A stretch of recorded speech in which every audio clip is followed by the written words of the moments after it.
Everyone, आज इस video lecture में हम एक important topic Faraday's law of electrolysis के बारे में पढ़ाएंगे, जो इलेक्ट्रोकेमिस्ट्री चैप्टर का एक इम्पोर्टेंट टॉपिक है फिजिकल केमिस्ट्री का। बोर्ड एग्जामिनेशन में डायरेक्ट यहाँ से क्वेश्चन आते हैं। तो देखते हैं सबसे पहले क्या कहता है फैराडेज लॉ।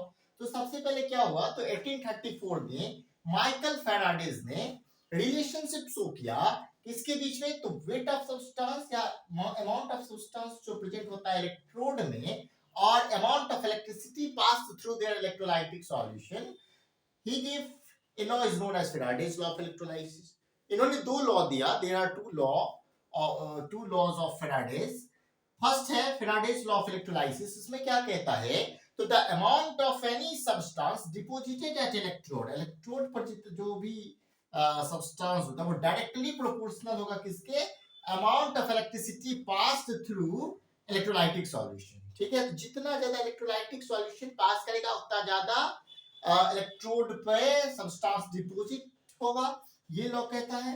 तो इसको जो इसको इक्वेशन के फॉर्म में जो लिखेंगे तो W is directly proportional to Q. So proportionality, sign of proportionality हटता है तो एक कांस्टेंट आता है Z. W is equal to ZQ. अब Q क्या है, यहाँ Z क्या है, Z एक कांस्टेंट है जिसका नाम है इलेक्ट्रोकेमिकल इक्विवेलेंट. Z क्या है, कांस्टेंट, जिसका क्या होगा, इलेक्ट्रोकेमिकल इक्विवेलेंट. ठीक है, आपको पता है कि I इक्वल टू QIT, तो Q इक्वल टू IT, तो W is equal to ZIT. ये है आपका Faraday's first law of electrolysis. ठीक है, अब बात करते हैं हम लोग की इलेक्ट्रोकेमिकल इक्विवेलेंट क्या होता है, पूछ लिया जाता है कभी कभार. तो it is the amount of substance deposited at electrode when 1 ampere electric current, 1 ampere electric current, ठीक है, pass through electrolytic solution for 1 second. एक सेकंड में 1 एम्पीयर इलेक्ट्रिक करंट जो पास करता है तो उसको हम क्या कहते हैं, इलेक्ट्रोकेमिकल इक्विवेलेंट. तो I क्या करंट है, तो 1 एम्पीयर 1 यहाँ हो जाएगा. T क्या है, टाइम है, तो 1 सेकंड हो जाएगा. 1 सेकंड में 1 एम्पीयर करंट. तो W इज इक्वल टू क्या होगा, Z. तो ये हो गया आपका first law of Faraday's first law of electrolysis. और ये थोड़ा सा इंट्रोडक्शन था कि 1834 में ये जो है लॉ प्रपोज हुआ. किनके द्वारा हुआ, तो माइकल फैराडे के द्वारा हुआ. ठीक है, ये रिलेशन शो करता है किसके बीच में, तो वेट ऑफ सब्सटेंस या मास ऑफ सब्सटेंस.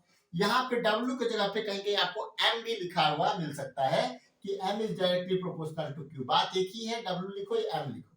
जहाँ अगर W की जगह M लिखते हो तो यहाँ पे ये वेट की जगह पे मास लिखते तो ये बात होता. ठीक है, तो पहले आप इसको नोट कर लीजिए फर्स्ट लॉ. अभी तुरंत हम second law of Faraday's second law of electrolysis बताते हैं.